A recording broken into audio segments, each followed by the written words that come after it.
Alkitab, menerjemahkan dari bahasa Ibrani Yunani ke bahasa Indonesia yang mungkin akan bisa membantu pemahaman orang-orang Kristen khususnya yang ada di Indonesia untuk memahami firman Tuhan lebih. Nah, untuk perjalanan saya sendiri menjadi seorang penerjemah Alkitab ya tidak instan. Ya jujur saja butuh waktu lama.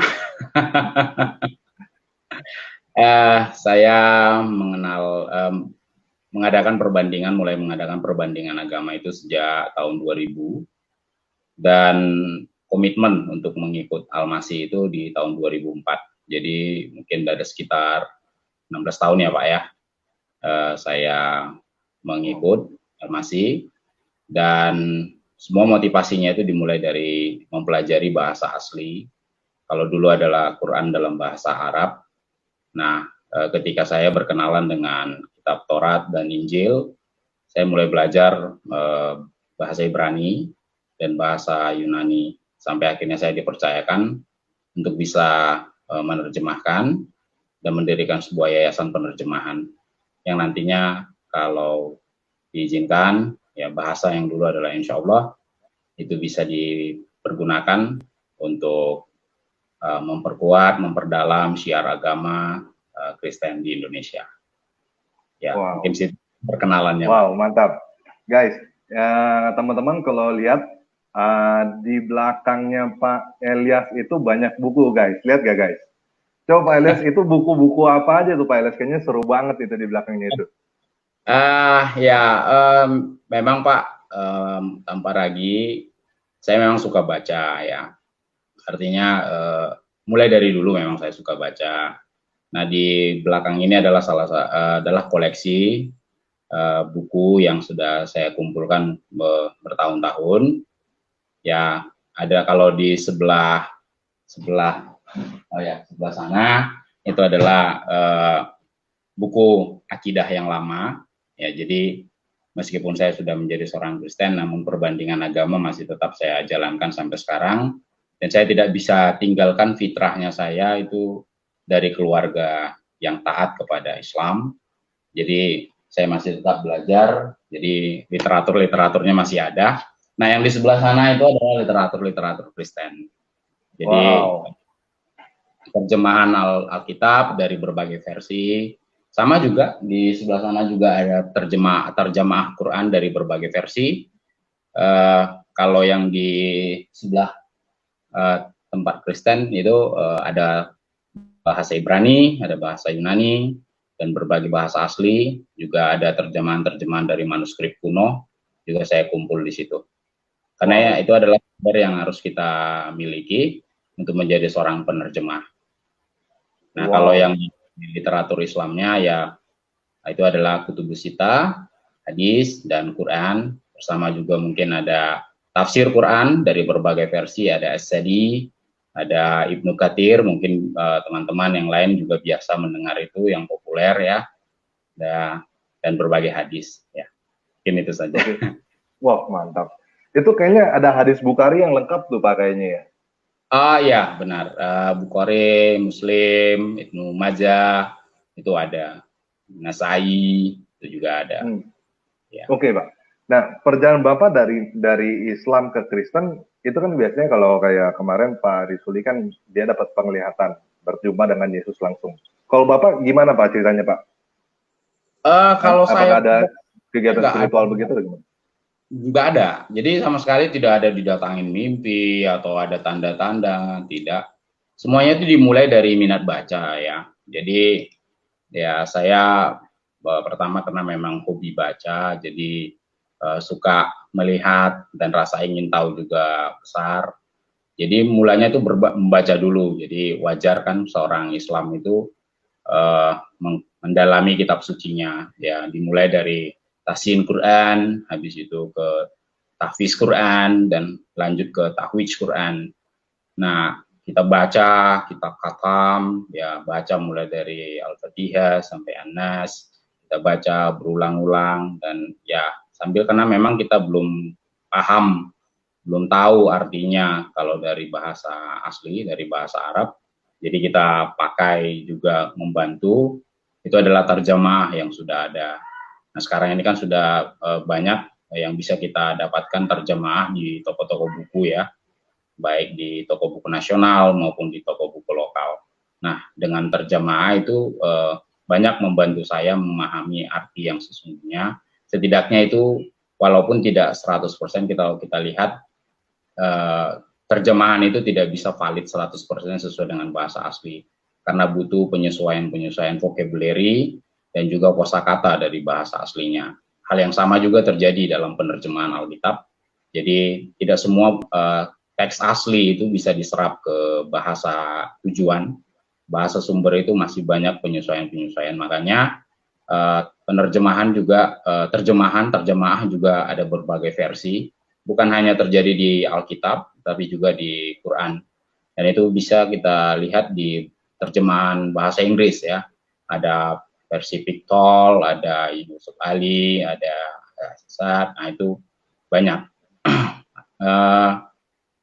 Sampai akhirnya saya baca, ketemulah ayat ya di dalam Quran surah 4 An-Nisa ayat 1 ya. Atau apa perlu? Apa? Anisa 4 ayat 1. Bentar ya Pak, saya share ya. Oh ya, silakan. Oh, ada juga Kak ininya ya. Dari surat Anisa? Quran surah 4 An-Nisa ayat 1, Pak. Ayat 1. Oke, gimana Pak? Jadi, nah kan kalau saya ketik aja ya, baca ya gitu. Kalau dalam bahasa aslinya itu kan ya robbakulu mulazi kulakum min nafsi wahidati wa khalaqu minha zauzaha. Nah, saya garis bawahi di situ adalah yang kalau kita terjemahkan di situ adalah Tuhanmu yang telah menciptakan kamu dari yang satu ya. Ya. Kalau terjemahan apanya, kalau kita bisa lihat dari bahasa asli, nafsi itu adalah jiwa, jadi wahid itu adalah kita tahu sendiri ya kalau wahid itu biasa kita dengar satu. Nah, jadi Tuhanmu yang telah menciptakan kamu dari satu jiwa dan dari situ juga dia menciptakan pasangannya ya, zauzah atau istrinya gitu. Nah, saya langsung bertanya di sini kan kalau dalam terjemah bahasa Indonesia kan sudah dibuat di situ Adam dan Hawa ya. Nah, walaupun di dalam teks aslinya itu tidak ada kata Adam dan Hawa, namun kita bisa tahu misalnya siapa yang satu yang dimaksud itu. Nah, ketika penterjemah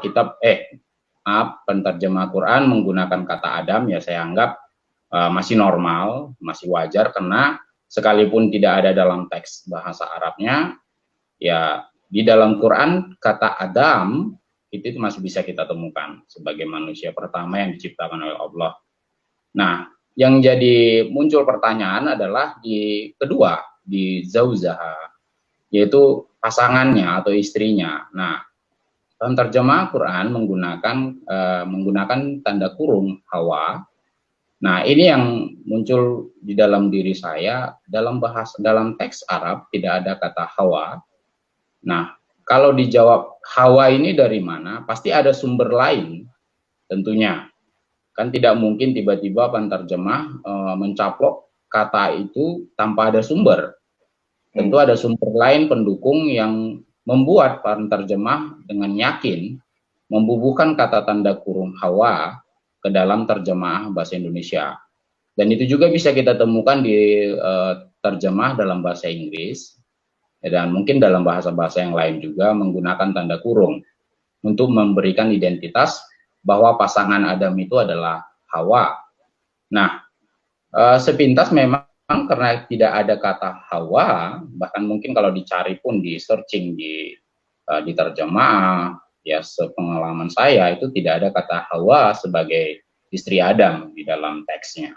Nah, ketika ditanya dari mana kata Hawa muncul, nah banyak orang mengatakan ya itu dari hadis, karena keluarga almarhum ayah saya adalah orang yang tergabung di dalam mazhab Syafi'i. Nah, dalam hukum fikih Syafi'i kan ada urutan-urutan yang urutan fikih lah saya bilang ya. Kalau mungkin di Kristen mungkin tidak terbiasa dengan kata gini ya. dimulai dari Quran yang paling supremasi, paling tinggi, dan setelah itu adalah sunnah atau hadis. Nah, setelah itu ada ijma, itu kesepakatan para sahabat Nabi, dan setelah itu adalah qiyas atau ijtihad. Nah, saya kan melihat dari sisi siapa yang paling tinggi, supremasinya adalah Quran. Nah, kalau kita lihat hadis, itu adalah dibawa dari Quran, dari urutannya. Nah, saya melihat dari situ pada saat itu ya. Artinya saya berpikir berdasarkan pola pikirnya yang seperti sekarang ini yang saya jelaskan bagaimana saya dulu bisa mengenal sampai sekarang. Jadi ibaratnya saya nggak lihat di sunahnya dulu, saya lihat dulu di supremasi paling tingginya di mana.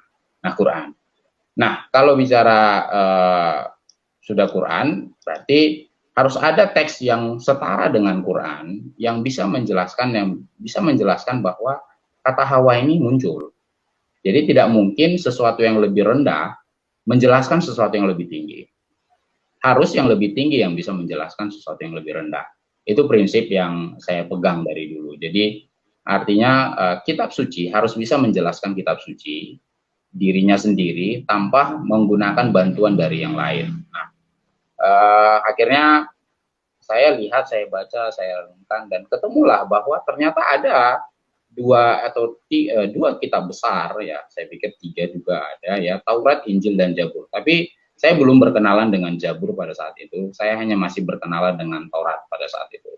Nah, kalau kita bisa baca mungkin sebentar ya, di Ali Imran 3 ya, di Ali Imran 3. Bentar ya, Pak. Nah, Ali Imran 3. ya, Quran surat 3 Ali Imran ayat 3. Nah,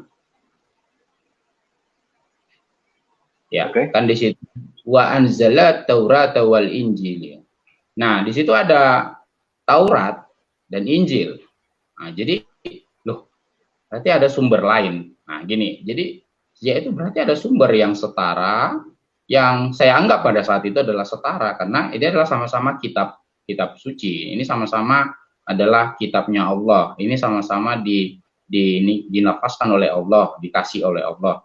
Jadi saya pikir loh, ini perlu dibaca gitu. Walaupun mungkin pada saat itu banyak orang mengatakan Alkitab itu sudah dipalsukan. Nah, muncul rasa ingin tahu saya, oke, kalau Alkitab dipalsukan, tapi saya harus baca dulu. Nah, ibaratnya seperti itu. Nah, akhirnya langsung saya baca ya, kalau memang sih ya, teman yang pada saat itu memberikan juga agak ragu-ragu. Saya baca aja, saya minta tolong, minta nanti dikiranya gimana gitu ya. Jadi ya saya paham situasi teman kita itu. Jadi nggak apa-apa, saya perlukan belajar. Tidak ada salahnya saya belajar kitab suci yang lain kan. Sama halnya juga teman-teman dari Islam juga tidak salah untuk belajar kitab suci yang lain. Nah, akhirnya saya baca mulai dari Kejadian pasal 1, saya baca di Kejadian pasal 2. Nah, sampai ketemu di Kejadian pasal 3, itu tepatnya di Kejadian 3 ayat 20, manusia itu, Adam itu memberi nama Hawa kepada istrinya. Wah, saya terkaget. Ya, saya kaget. Wih, ada ya gitu. Kata Hawa rupanya di sini gitu. Di Kejadian 3 ayat 20.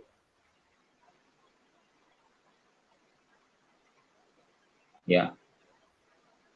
Di Kejadian 3. Manusia itu memberi nama Hawa kepada istrinya. Iya, Adam ya. Wa yikraha Adam sem isto Hawa dalam bahasa Ibraninya. Nah, ketika saya lihat, saya kaget. Ada Hawa di sini gitu. Jadi ketika jawabannya adalah dari sunnah, saya bilang, ini kitab yang setara. Saya anggap ini, pada saat itu saya menganggap bahwa ini adalah kitab yang setara. Taurat, Injil, dan Quran. Nah, yang 4 ini kalau bisa sejajar itu bergantung tertuju kepada masing-masing umat ya. Nah, saya menganggap loh, ini dia. Ini yang saya cari gitu kan. Nah, kata Hawa ada muncul di sini gitu. Nah, sejak itu mulai muncul mau baca lagi. Saya lanjutkan baca. Nah, sebelumnya juga saya udah baca juga seperti yang sudah saya katakan, saya kan ya alhamdulillah sempat khatam ya. Jadi di dalam Quran surat 7 Al-A'raf ayat 160, Quran surat 7, Pak. Ya. 7 ayat 160. 160. Iya.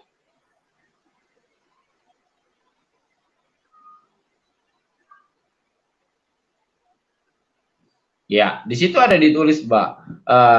Natayos Rotos Batan. Ada 12 suku gitu ya, ada 12 suku. Jadi 12 suku itu berbicara tentang Bani Israel. Nah, saya bertanya, yang 12 suku ini siapa-siapa aja namanya gitu. Nah, kita tidak temukan di Quran nama itu, tapi karena saya sebelumnya sudah baca dan lanjut ketemu sebelum habis kitab Kejadian, kitab Taurat itu, saya ketemu loh, rupanya di sini gitu loh, di dalam Kejadian 49 ayat 28. Di Kejadian 49 ayat 28. Ayat 28. Ke-12 suku. Itulah semuanya suku Israel. 12 jumlahnya. Nah, itu di atasnya kan dikasih tahu mulai dari Ruben, Simeon, Lewi, Yehuda sampai pada Benyamin. Saya kaget ya kan. Nah, kol este sifte Israel senem asar gitu kan. Nah, dalam bahasa Ibrani-nya. Nah, saya ini dia gitu. Jadi ya saya ingin tahu, makin tambah. Akhirnya ya berarti memang ini adalah suatu jalan yang selalu mungkin didoakan ya, ihdinas siratal mustaqim ya, tunjuki kami jalan yang lurus. Ya, saya pikir ini adalah suatu jalan supaya saya mendapat hidayah menurut saya pada waktu itu. Nah, mulai muncullah rasa ingin tahu dan mulai membandingkan antara kitab suci keluarga saya yang lama dengan yang saya baru baca ini. Tetapi saya tidak puas sampai di terjemah, ya saya mau mengupgrade kemampuan itu untuk bisa belajar dalam bahasa asli. Memang tidak langsung instan. Bahwa mungkin sekitar 12 tahun kemudian baru saya punya kesempatan untuk belajar, tapi setidaknya saya sudah mulai menggali lebih dalam. Karena bahasa Arab ini adalah bahasa yang unik bagi saya dan ada miripnya dengan bahasa Ibrani. Ya, sebagai contoh mungkin ya, huruf pertama dalam Ibrani itu adalah alif, ya, huruf pertama dalam bahasa Arab itu adalah alif, ya. Arba juga ada di dalam bahasa Arab maupun dalam bahasa Ibrani. Ada juga madrasah, kita dengar ya, madrasah dalam bahasa Ibrani itu adalah midras, ya. Ada miripnya karena memang satu rumpun semitik. Nah, kemiripan ini yang membuat saya lebih banyak terbantu untuk belajar bahasa Ibrani. Karena kalau kita dalam bahasa Arab itu, misalnya hitokra gitu ya, dia membaca. Kita langsung tahu dari kata kerjanya itu, kita langsung tahu ini jenis kelaminnya laki-laki atau jenis kelaminnya perempuan. Kalau misalnya kita dalam bahasa Indonesia kan membaca. Nah, ketika kita bilang membaca, kita nggak tahu subjeknya laki-laki kah atau perempuan kah, ya gitu ya, atau jamak kah atau singular kah. Nah, itu kita nggak tahu. Itulah salah keunikan dari masing-masing bahasa. Nah, di bahasa Ibrani dan di bahasa Yunani itu sama. Jadi misalnya takra, kita langsung tahu, oh ini laki-laki nih, ya gitu. Atau yakra, oh ini perempuan gitu. Jadi dari kata kerja itu kita bisa tahu subjeknya siapa. Nah, hal yang sama juga terjadi di dalam bahasa Ibrani. Nah, itu membantu saya banyak hal, akhirnya, enak nih gitu. Nah, misalnya koret dalam bahasa Ibraninya, yaitu membaca gitu kan. Kore itu langsung tahu kita, oh ini perempuan. Nah, kore itu laki-laki, kore itu perempuan, seperti itu ya. Jadi koret itu perempuan, kore itu laki-laki. Jadi kita bisa tahu dari kata kerja, kita bisa tahu, oh ini orangnya. Nah, itu yang membuat saya termotivasi. Wah, mantap ini gitu kan. Nah, kenapa saya tidak mau mendedikasikan waktu saya, mendedikasikan diri saya untuk menjadi seorang penerjemah? Ya, alhamdulillah, puji Tuhan. Nah, saya juga mulai belajar. Nah, sampai akhirnya ketemu Injil. Nah, Injil kan bahasanya beda. Nah, Injil pada umumnya mempergunakan bahasa Yunani. Nah, ini kan sesuatu hal yang berbeda ya. yang biasanya rumpun Semitik tiba-tiba masuk ke rumpun Barat ya. Kita anggap Yunani itu adalah Barat. Jadi belajar lagi saya, akhirnya saya belajar lagi. Akhirnya ya alhamdulillah puji Tuhan, akhirnya saya bisa walaupun mungkin tidak begitu menguasai sekali ya. Saya anggap bahwa ada senior saya yang lebih di atas, tapi itu membuat saya bisa dipercayakan untuk menjadi seorang penerjemah, khususnya di dalam textual criticism. Jadi memperbandingkan teks antara teks yang satu dengan teks yang lain, ya, gitu. Nah, itulah yang memotivasi saya, Pak, untuk menjadi seorang penerjemah. Terus ayat yang bikin Bapak jadi Kristen apa, Pak? Yang bikin Bapak ambil keputusan, saya pindah jadi Kristen aja deh. Saya sebenarnya nggak punya ayat khusus untuk menjadikan saya untuk mengambil keputusan untuk mengikuti Al-Masih. Saya hanya melihat bahwa dari sisi detail, saya menemukan detail itu ada di dalam Taurat ya, dan Injil. Nah, itu yang membuat saya mengambil keputusan bahwa ya Tuhan yang di dalam Taurat, Tuhan yang dijelaskan di dalam Injil, saya anggap bahwa inilah Tuhan, gitu. Nah, kalaupun saya berangkat dari akidah saya yang lama, akidah orang tua saya yang lama, saya belajar dari kitab suci yang lama. Dan itu membuat saya itu menaik, ibaratnya seperti seorang anak kecil yang meninggalkan masa-masanya, akhirnya bertumbuh, berkenalan gitu. Nah, saya punya satu, ya mungkin tidak general, saya anggapin tidak general, tapi ini hanya sekedar opini saya, bahwa di Islam itu ada 3 tingkatan ya, yang pertama itu adalah Islam, yang kedua adalah Muslim, dan yang ketiga adalah mukmin.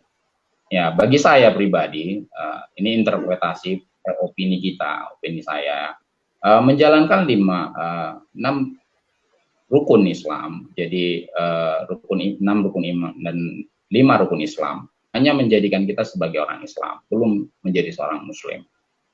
Nah, Muslim adalah orang yang berserah diri kepada Allah dan sudah belajar fikih.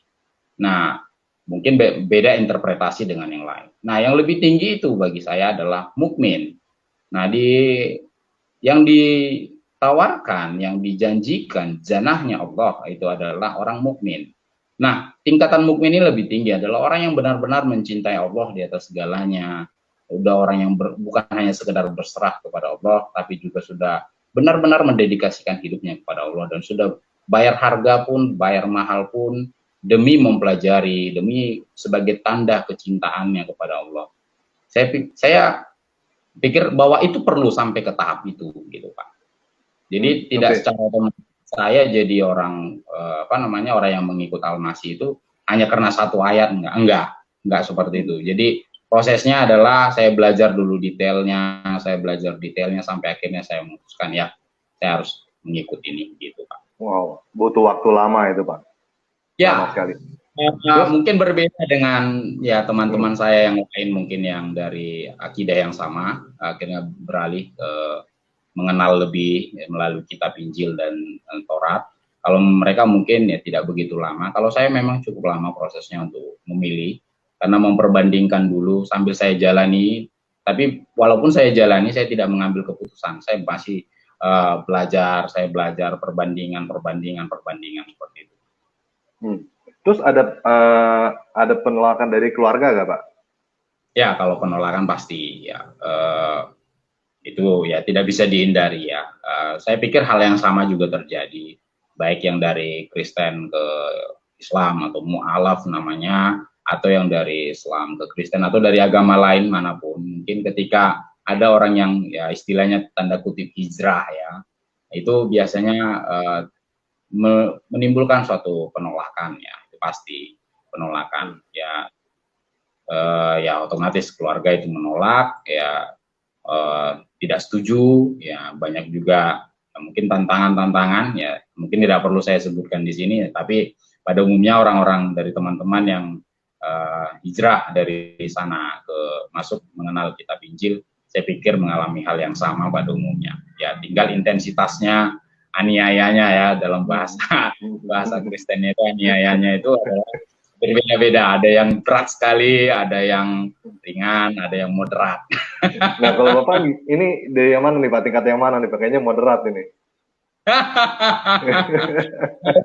Kalau saya sih ya pernah ditawarin semua ya, artinya supaya harapan bisa balik. Saya paham keluarga saya yang mengasihi saya, mencintai saya, ya dia tidak ingin berdasarkan pola pikir mereka. Ya mereka berharap saya itu balik lagi ke jalan mereka yang sama dengan mereka. Ya saya bilang ya next, saya sudah mengambil keputusan untuk mengikuti ini, dan ini adalah tanggung jawab pribadi saya di akhirat nanti, apapun konsekuensinya saya siap. Ya itu yang saya katakan kepada mereka. Ya. Oke. Okay. Kita mulai ada ini, saya udah mulai buka untuk tamu bisa masuk nih Pak. Kita mulai ajak ini ya, tanya jawab ya. Silakan Pak. Oke. Okay. Halo. Halo Pak Yoakim. Halo. Suaranya nggak jelas. Oke, kita angkat dulu ya. Halo. Ya. Halo, selamat malam Pak. Malam. Bapak Muslim atau Kristen Pak? Iya. Oh enggak, apa harus Muslim ya? Diprioritasin sih Muslim Pak. Tapi nggak apa-apa. Sekarang lagi belum ada teman-teman Muslim yang belum datang, silakan Pak. Oh ya, kalau ada Muslim saya itu mundur aja. Kalau saya cuma bilang ini program ini sangat, saya bilang wow, luar biasa gitu loh. Jadi sangat memberkati. Bagaimana Bapak Zulkifli ini pemahaman yang sangat luas ya.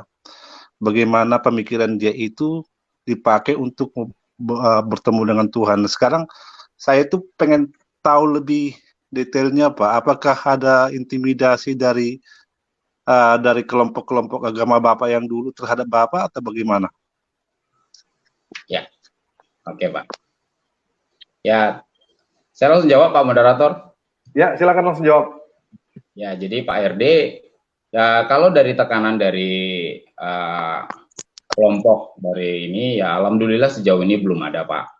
Karena pendekatan kita adalah pendekatan damai. Jadi sama seperti namanya Islam, Salam, itu damai Pak. Jadi kita tidak berusaha sedapat mungkin tidak melukai perasaan saudara-saudara kita yang dari Islam. Karena begini, saya kan fitrahnya saya kan dilahirkan dari keluarga itu. Nah, mungkin teman-teman yang sudah duluan dari Kristen, itu fitrah itu apa ya kira-kira ya? Mungkin bahasa yang tepat itu takdirnya gitulah, takdirnya dilahirkan di Kristen itu gitu. Nah, saya dilahirkan di keluarga yang dari ini. Nah, ketika saya hijrah tanda kutip ya, bahasanya hijrah atau beralih tanda kutip. Nah, saya kan menurut saya ini adalah suatu hal yang tidak baik kalau saya itu menjelek-jelekkan akidah dari keluarga saya. Karena saya kan dibesarkan di situ. Saya berasal dari situ dan ya mungkin kalau terlalu ilmiah kalau saya katakan DNA saya ada di situ Pak gitu. Jadi ketika saya menyangkal atau mungkin menjelek-jelekkan atau mengkata-katai atau mungkin ya sesuatu yang ya tidak oh begini Islam itu begini ya, saya anggap bahwa loh saya di sana dulu gitu. Nah kan tidak afdol Pak, kita setelah mendapat sesuatu yang baru kita jelekkan yang lama gitu. Nah jauh lebih bagus kalau kita sama-sama rangkul, toh juga kita ya ibaratnya saya dengan keluarga saya walaupun berbeda akidah ya sedapat mungkin walaupun sampai saat ini mereka belum bisa menerima situasi ini, belum menerima keadaan ini ya, tapi ya alhamdulillah kita tidak sampai ada tekanan, ada pencelaan atau ada hal-hal yang membuat melukai perasaan atau melukai akidah saudara-saudara kita yang dari Islam Pak. Jadi iya, pendekatan kalau begitu Pak. Karena begini Pak ya, karena begini, kami kan banyak kan kalau di Australia kan banyak yang meninggalkan Islam agama yang dulu ya. Mereka makanya pindah mereka ke Australia gitu loh.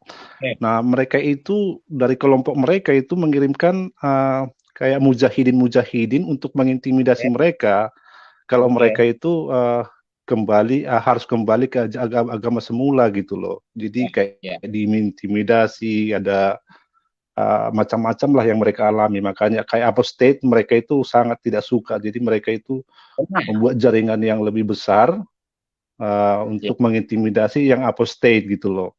Itu karena di Australia itu mereka juga apa namanya itu orang Islam yang dulu ya, mereka itu banyak sekali yang meninggalkan agamanya gitu loh. Tapi mereka itu berusaha mengintimidasi agar mereka tidak boleh keluar dari agamanya gitu loh.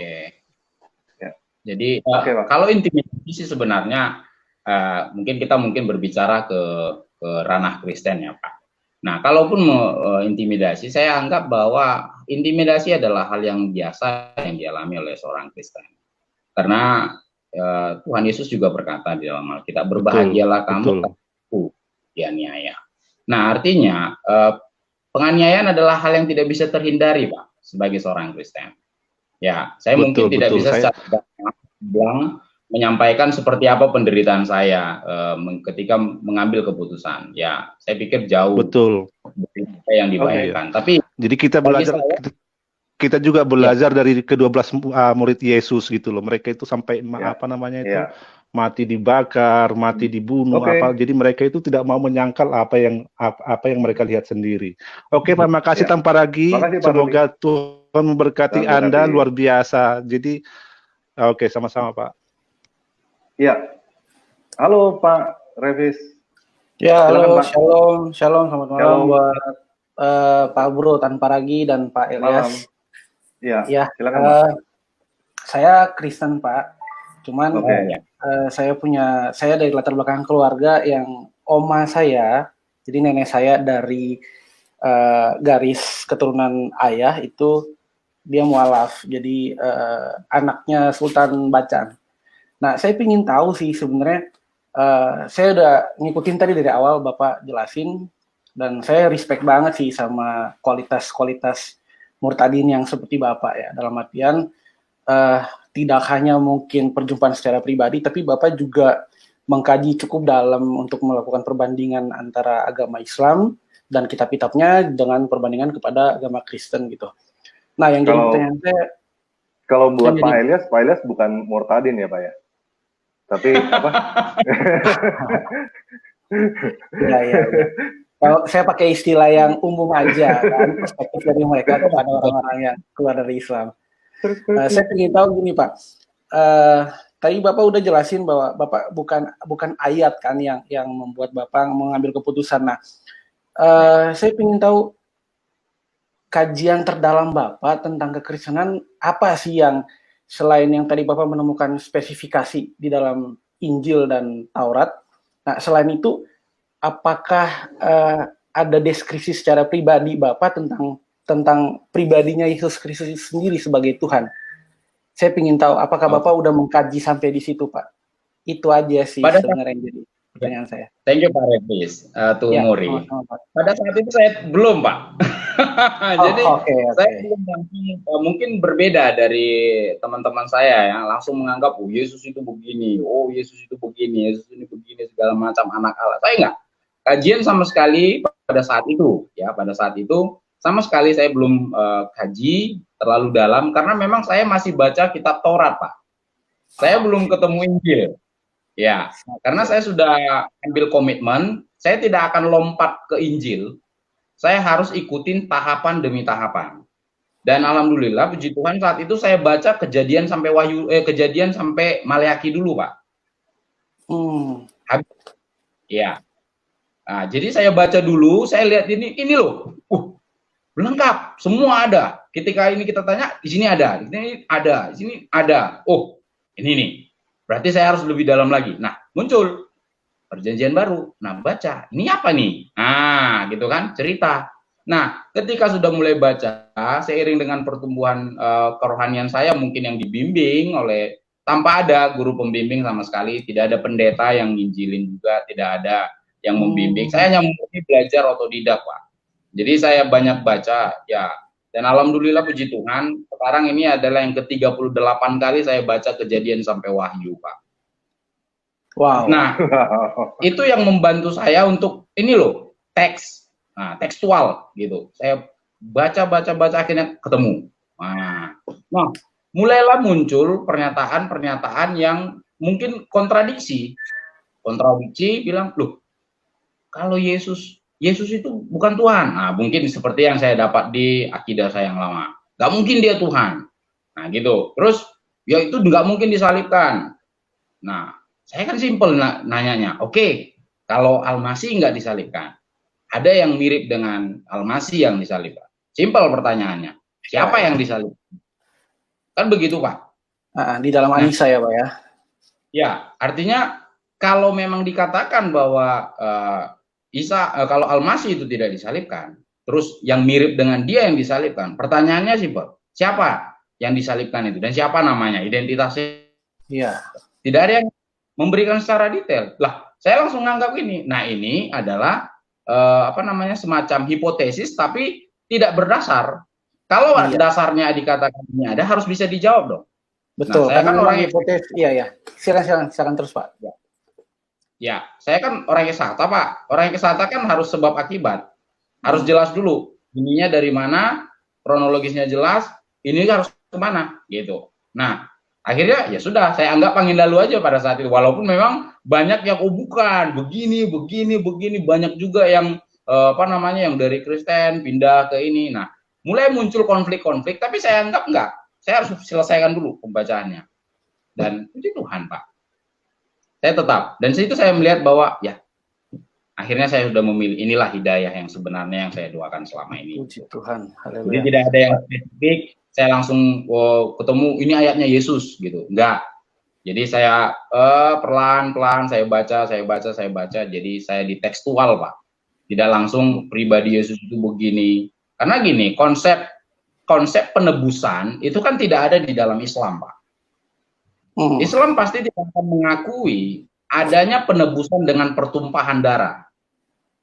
Ya, beda konsep ya, Pak. Ya, beda konsep. Nah, makanya saya kadang heran melihat teman-teman memaksakan pola pikir Kristen dengan adanya pertumpahan darah, pengorbanan untuk menghapus dosa, dibawakan kepada teman-teman yang dari Islam. Mohon maaf, konsep seperti itu tidak akan pernah ditemukan di Islam. Yang sepengalaman saya. Kenapa? Penebusan dosa, ya banyak hal yang bisa kita lakukan di Islam untuk menebus dosa kita. Tapi dalam Kristen, konsep penebusan kan tidak seperti itu. Ada dulu yang korban. Ketika kita bawakan pengorbanan, masuk ke dalam ranah mindsetnya Islam, ya ditolak, Pak. Kenapa? Memang tidak ada. Nah, saya kan mengalami transisi itu, Pak. Dari yang tidak ada, konsep pengorbanan itu tiba-tiba masuk pikiring. Nah, ada jembatan yang harus, nah ini yang butuh waktu lama bagi saya, Pak. Jadi tidak langsung secara otomatis saya langsung udah terima Yesus sebagai Tuhan. Oh bukan. Ya, jadi saya harus belajar konsepnya dulu. Kenapa tiba-tiba ada penebusan? Kenapa harus mati? Kenapa harus begini? Kan ini muncul pertanyaan nih, Pak. Nah, jadi itu yang menggiring saya akhirnya ini dia rupanya konsep korban itu jauh sebelum Yesus ada. Udah ada konsepnya. Gitu. Saya akhirnya historis latar belakang saya dapat. Oh gitu rupanya. Udah akhirnya tetap jalan terus. Begitu, Pak. Puji Tuhan sih, Pak. Saya tanpa lagi saya nambahin dikit aja ya. Karena sorry, Pak, banyak yang ngantri, Pak. Kita coba yang lain dulu ya. Sabar dulu ya. Ya udah deh. Oke deh. Makasih ya Pak Elias. Oke. Thank you, Pak Revis. Halo Pak Bambang Sakaria. Bapak Muslim atau Kristen? Halo? Halo Pak Bambang. Kristen lah, Pak. Oh, Kristen. Bentar ya, Pak ya. Iya. Halo Pak Christian Syahaya. Muslim atau Kristen? Halo. Halo Pak. Ya.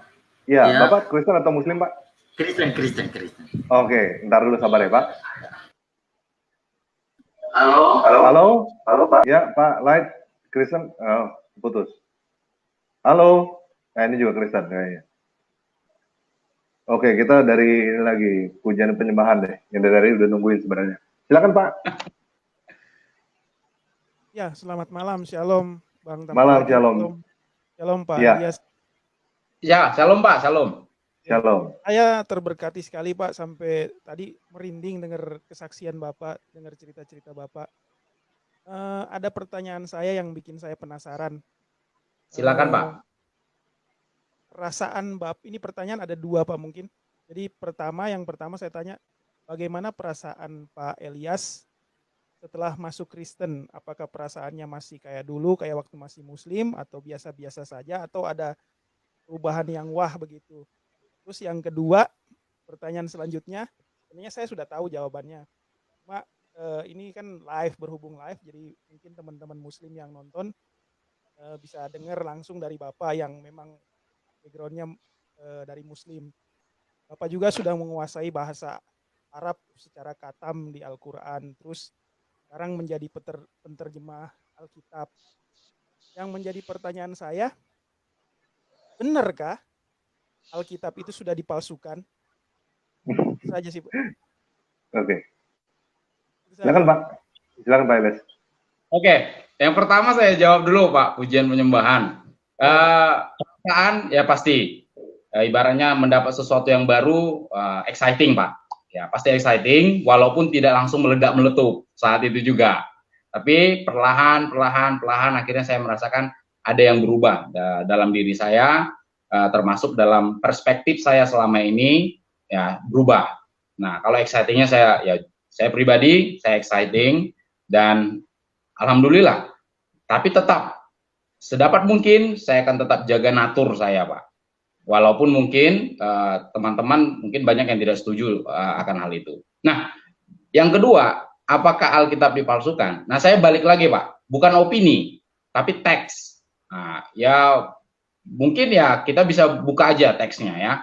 Saya pikir ya kita ini karena di dalam rukun iman yang ketiga di Islam itu kita harus beriman kepada kitab-kitabnya Allah. Nah saya sudah sebutkan tadi bahwa ada 3 kitab yang sebelumnya itu adalah Taurat, Injil, Jabur dan Injil. Nah ada 4 yang keempat itu adalah Quran. Nah sebagai orang Islam yang taat kepada rukun iman, yang ketiga kan harus beriman kepada seluruh kitab Pak. Jadi tidak hanya satu kitab, tapi juga kitab-kitab yang lain. Karena memang sudah ada ayatnya Pak. Boleh juga mungkin ya perlu juga dibaca gitu ya. Coba dibaca ini Pak di dalam sebentar saya coba dulu karena ada pertanyaan Bapak tadi ya mengenai kitab yang dipalsukan ya. Ya Pak. Sebentar. Ya di Quran surah 3 Ali Imran ayat 3 Pak. Quran surah 3 Ali Imran 3 ya. 3 ayat 3. Ya. Jadi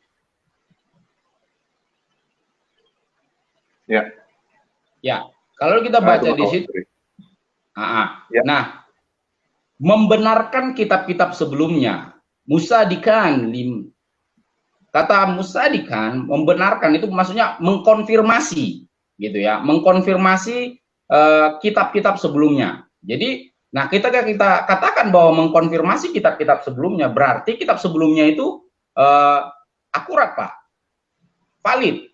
Jadi tidak mungkin dipalsukan. Dan kita sendiri sudah tahu bahwa kalimat-kalimat Allah itu tidak mungkin bisa dipalsukan Pak. Sebentar saya cari ayatnya biar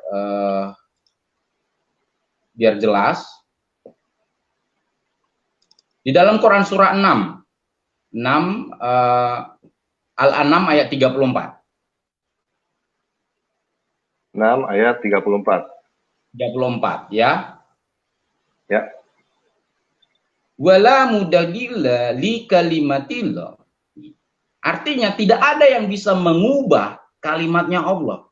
Nah, kalau mengatakan bahwa Alkitab dipalsukan, berarti itu sudah mengubah, Pak. Nah, berdasarkan kepercayaan ini, berdasarkan rukun ini, ya saya sendiri tidak mengakui bahwa Alkitab itu dipalsukan. Kalau Injil, Taurat, Injil, dan Zabur dipalsukan yang adalah bagian dari kalimat ilahi, nah ini kan berarti udah bertentangan dengan apa yang sudah diyakini, Pak. Tidak ada yang bisa mengubah kalimatnya Allah. Kalimatnya Allah itu salah satu tercantum di dalam Taurat, Zabur, dan Injil. Nah, kalau kita katakan itu sudah dipalsukan, berarti kita sudah sebentar. Ada telepon masuk, Pak Elias. Telepon ya, Pak. Oke, lanjut ya. Mohon maaf. Ada yang melewat. Ya, kita lanjut. Nah, kalau kita katakan bahwa ini sudah dipalsukan, berarti kita telah tidak mempercayai Quran surah ini, Pak. Berarti kita sudah mengatakan bahwa ada manusia yang bisa mengubah kalimatnya Allah. Kalau kita katakan bahwa Injil adalah sudah dipalsukan, sementara Injil adalah bagian dari kalimatnya Allah. Makanya kan nggak afdol gitu ya, Pak. Beberapa apologet yang saya lihat, di satu sisi mereka di satu sisi mereka mau mengatakan bahwa Alkitab dipalsukan, tapi di satu sisi orang mengadopsi ayat-ayat di Alkitab untuk membenarkan kitab Quran. Kan nggak afdol, nggak fair. Betul, Pak. Betul itu, Pak. Ya, di satu sisi mereka katakan palsu, tapi kenapa mereka mengadopsi yang palsu? Kan tanda tanya nih. Nah, ini nggak fair. Nah, kalau fairnya adalah, kalau dikatakan palsu, jangan diambil lagi, Pak. Jangan diambil lagi, apapun yang dari palsu, jangan diambil lagi. Itu yang baru fair. Kalau kita bicara tentang fairnya. Betul, Pak. Gitu ya kira-kira, Pak ya. Paham ya, Pak? Paham, Pak. Paham. Oke. Bagi saya pribadi, berdasarkan Quran, bahwa tidak ada yang bisa mengubah kalimatnya Allah. Kalau dikatakan Alkitab dipalsukan, yang bagian daripada kalimatnya Allah, berarti itu sudah melanggar dari Quran surah Al-An'am ayat 34 ini, Pak. Bagi saya pribadi. Nah, ketika saya jadi seorang Islam, saya mempercayai yang ini. Nah, ketika jadi orang Kristen, saya bilang tidak. Karena saya orangnya textual criticism, Pak. Ya. Pak. Oke. Mungkin begitu kira-kira gambar Pak Pujian. Tuhan Yesus berkati Bapak lebih luar biasa lagi, Pak. Terima kasih. Terima kasih, Pak Elias. Ya. Ya, silakan Pak Triun Silayer. Halo. Halo. Halo, Pak, suaranya nggak kedengeran. Halo. Suaranya bisa kencengan dikit, Pak. Halo, Assalamualaikum. Waalaikumsalam, suaranya kecil sekali, Pak. Cek, sekarang gimana? Masih kecil sekali. Cek, sekarang? Masih kecil juga, Pak. Mungkin volumenya ditambahin, Pak. Volumenya dikencangin. Volume mungkin atau apa? Udah belum? Belum. Saya coba langsung aja, Pak. Apa yang mau ditanya, Pak? Coba mungkin kedengeran dikit. Oke, gini aja, tolong dimatiin aja adminnya. Apa tanggapannya Pak Elias dengan penambahan ayat di Alkitab setelah abad kelima, setelah Konsil Nikea? Apa tanggapan Pak Elias? Penambahan? Gimana, Pak? Penambahan dalam Alkitab setelah abad kelima? Contohnya Markus 9 sampai Markus pasal 9 dari ayat Markus pasal 20 dari ayat 9 sampai 20. Kurang jelas ya, Pak. Tadi ditanya kayaknya penambahan Alkitab sejak abad kelima, sejak Konsili Nisea ya, atau gimana? Ya. Betul, Pak? Ya. Betul itu, Pak, maksudnya, Pak? Oh, pertanyaan Bapak ini tentang ada penambahan gitu, Pak? Penambahan Markus katanya tadi. Betul ya, Pak ya? Betul. Oke. Jadi Pak Triun bilang di Markus ada penambahan gitu sejak abad kelima. Menurut Pak Elias gimana? Oh, saya pribadi tidak. Jadi kalau dikatakan bahwa di dalam kitab Markus itu ada penambahan, justru tidak. 12 ayat, Pak, penambahannya. Bapak tahu dari mana, Pak? Dari Wikipedia aja, letter edition. Oke. Jadi gini, saya menghargai perspektif dari masing-masing ya, Wikipedia dan segala macam. Nah, saya anggap bahwa gini, mungkin jauh lebih baik kalau bicaranya itu bisa dibuktikan secara akademisi dan juga bisa dibuktikan secara mungkin ya kajian ya. Artinya bukan hanya sekedar opini, Pak. Nah, saya pribadi di Kitab Markus, karena saya adalah seorang penerjemah, mengatakan itu tidak ada penambahan.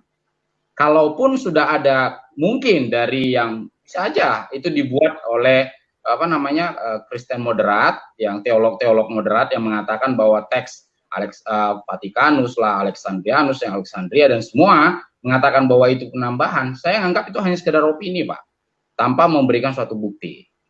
Jadi silakan orang beropini, ya silakan orang beropini. Toh juga sama halnya dengan Quran, ada memiliki kompilasi. Kalau mungkin ya saya berharap Pak Triun juga belajar tentang bagaimana kompilasi Quran itu terjadi pada zamannya khilafah. Nah, itu ada di dalam hadis, Pak. Bapak bisa baca di dalam Sahih Bukhari. Dan saya berharap bukan di hadis yang dijual di toko buku nasional. Anda harus baca lengkap, ya. Nah, itu mirip, ya. Hadis Bukhari, Pak, berapa?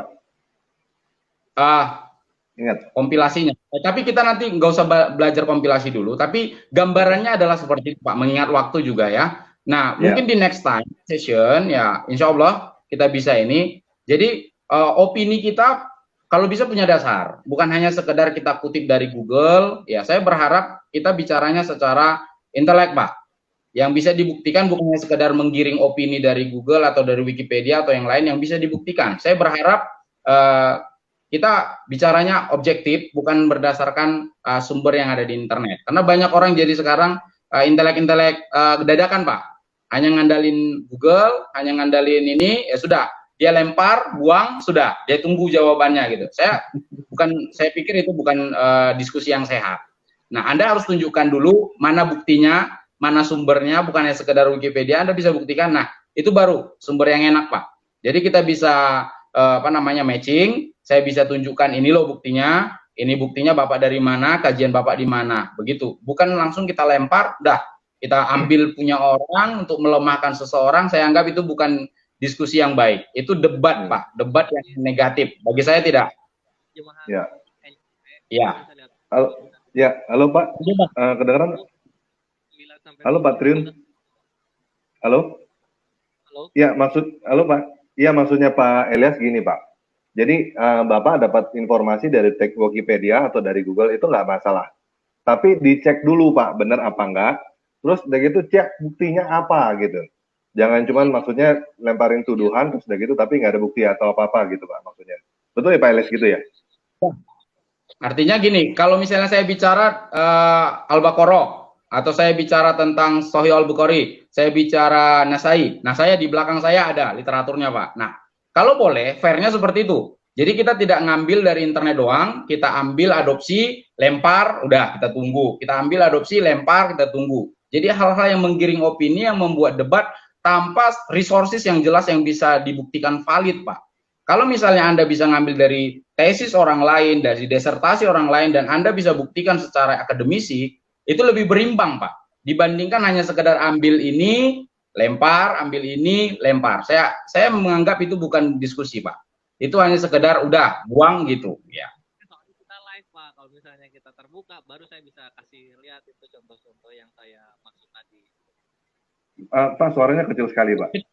Ya, Pak. Iya, ini Halo, soalnya Pak. kita live, jadi nggak bisa ngasih lihat bukti secara literatur gitu, nggak bisa menampilkan itu. Kita soalnya. Iya.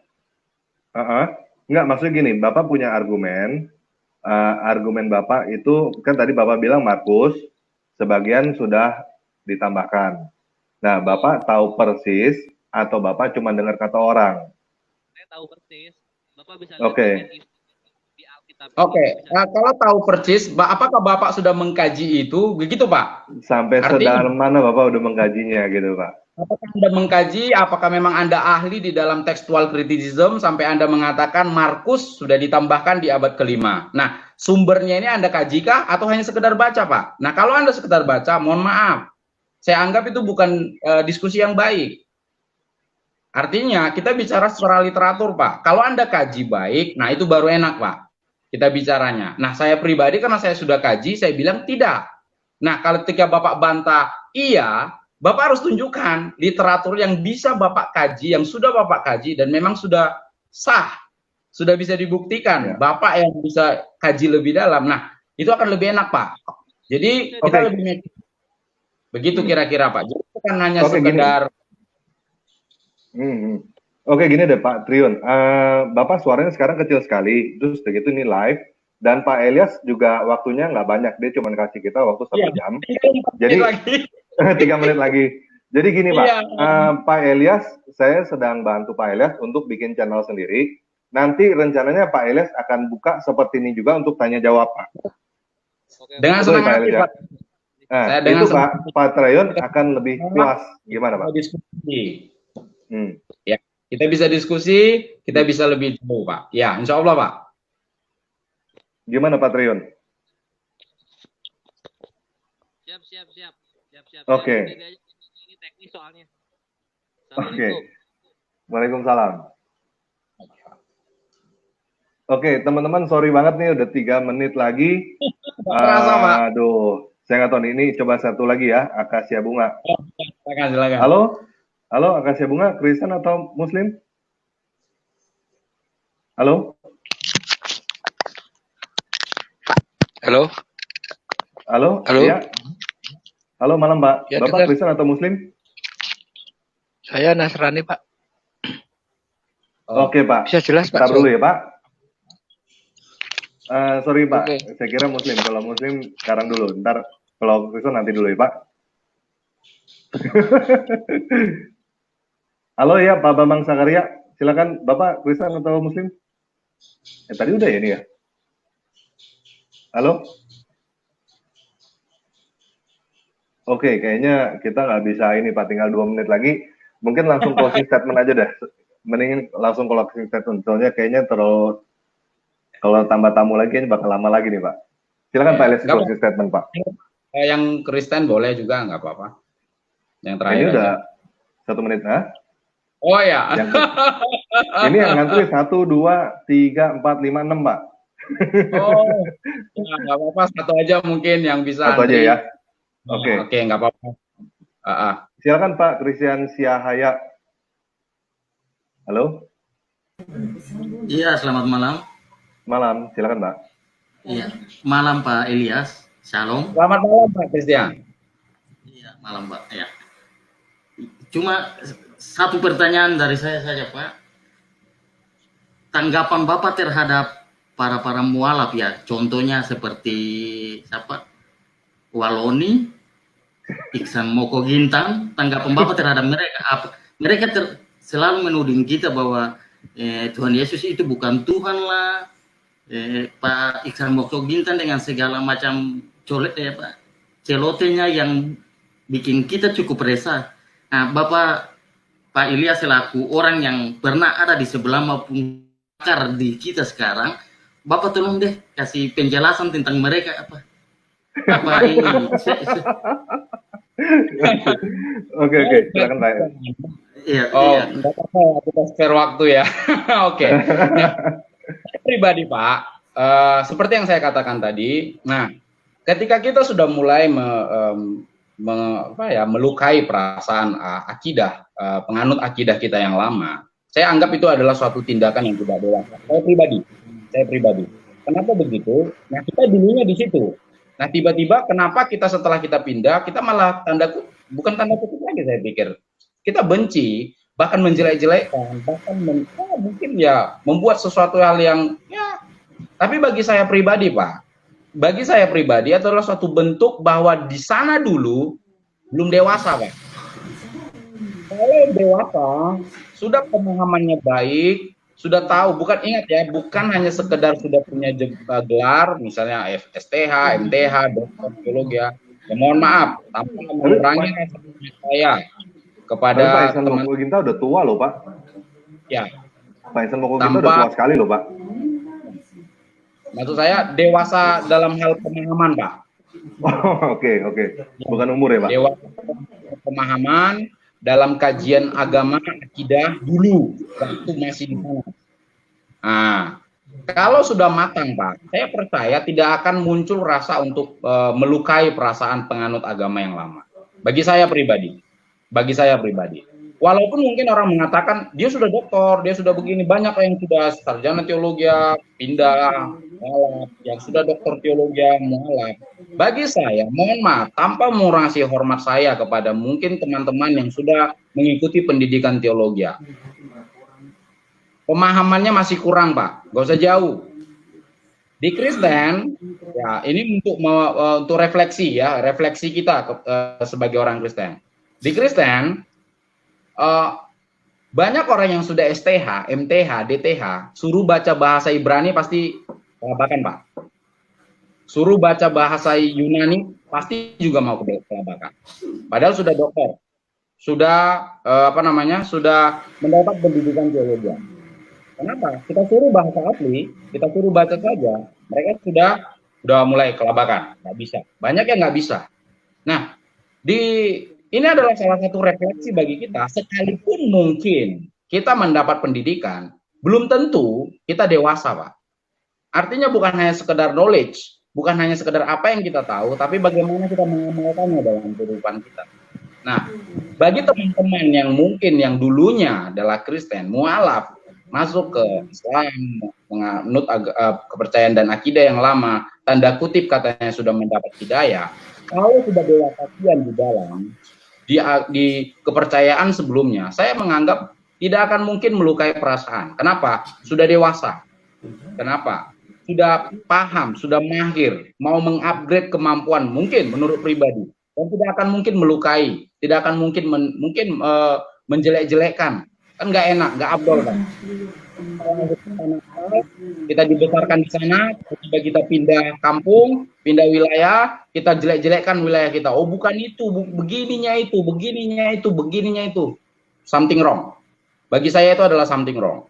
Berarti sebelumnya kecintaan dia terhadap akidah yang lama itu tidak ada, Pak. Kenapa semudah itu bisa langsung benci? Bagi saya seperti itu, Pak.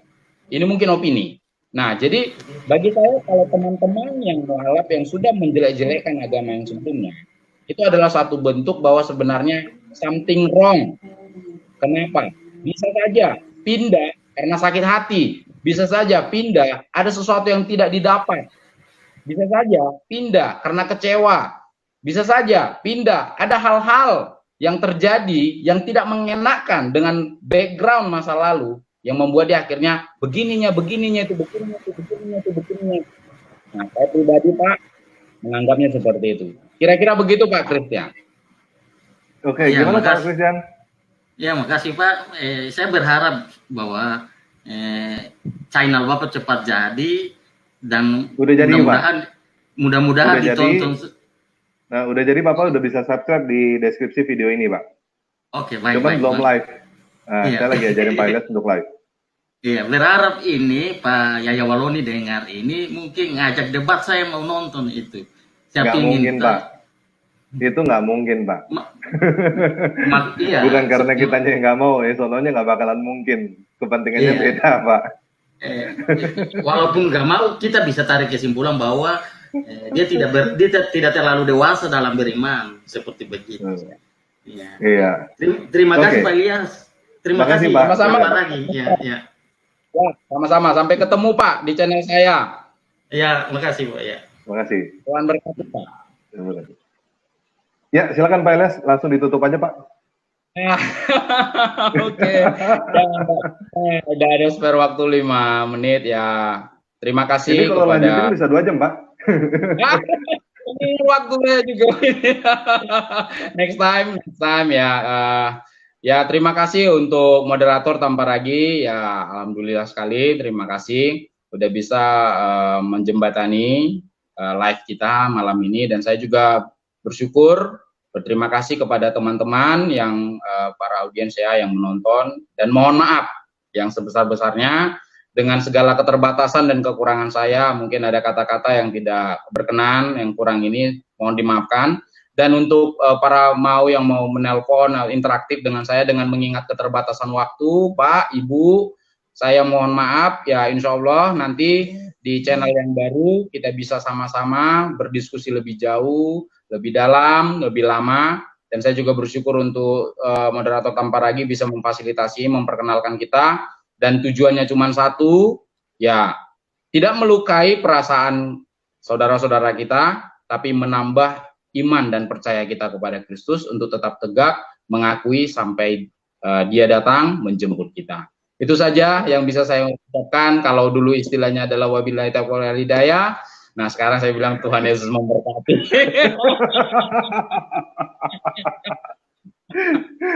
Oke, terima kasih teman-teman udah hadir sekarang. Kalau mau subscribe sekarang ya di channelnya Pak Elias, itu ada di deskripsi video ini. Silakan guys. Channel tidak biasa. Sekian video kali ini. Nama channelnya tidak biasa. Pak Elias memang tidak biasa memang. Oke, terima kasih. Tuhan Yesus Kristus memberkati. Sampai ketemu lagi minggu depan, hari Sabtu jam 7 malam di acara Murtadin Pasti Pintar.